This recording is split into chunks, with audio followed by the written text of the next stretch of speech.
माणसाची संगत चांगली असली ना की त्याची प्रगती कुठेच थांबत नाही. याचं एक छानसं उदाहरण देण्यासाठी एक छोटीशी गोष्ट सांगावीशी वाटली. रॉबर्ट आईन्स्टाईन सगळ्यांनाच माहिती आहेत. आईन्स्टाईन जिथे जिथे लेक्चर द्यायला जायचे ना त्यांच्याबरोबर त्यांचा ड्रायव्हर सतत असायचा. आणि ते जेव्हा लेक्चर द्यायचे ना तेव्हा त्यांचा ड्रायव्हर अगदी छान प्रकारे त्यांचं लेक्चर ऐकायचा. आणि ते इतकं मनपूर्वक ऐकायचा की त्याला हळूहळू त्यांचे सगळे लेक्चर्स पाठ झाले होते. एक दिवस तो त्यांना म्हणाला देखील की मला आता तुमचे सगळे लेक्चर्स इतके व्यवस्थित पाठ झालेत की मी सुद्धा तुमच्या जागी उभे राहून एखादं लेक्चर छान प्रकारे देऊ शकतो. आईन्स्टाईनना खूप आश्चर्य वाटलं. ते म्हणाले खरंच, मग असं करूयात, आज आपण ज्या जागेवर लेक्चरला चाललो आहोत तिथे मला कोणीच ओळखत नाही, तर आज आपण आपल्या दोघांची अदलाबदली करूयात.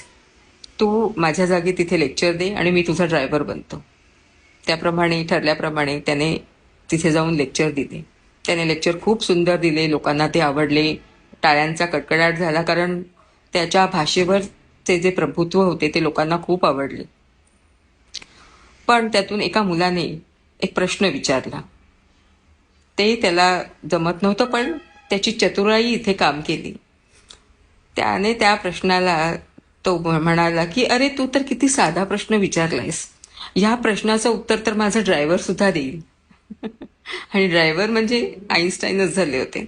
त्यांनी त्या प्रश्नाचं उत्तर दिलं आणि अशा प्रकारे तो त्या प्रसंगातून बाहेर आला. सांगायचं तात्पर्य एवढंच की माणसाने नेहमी आपली संगत अशी ठेवावी की ज्याच्यातून आपल्याला काहीतरी छान शिकायला मिळेल, आपली प्रगती होईल. नाहीतर काय, अधोगतीकडे जाणारे भरपूर मार्ग आहेत, मित्रही आहेत. चॉईस आपला आहे.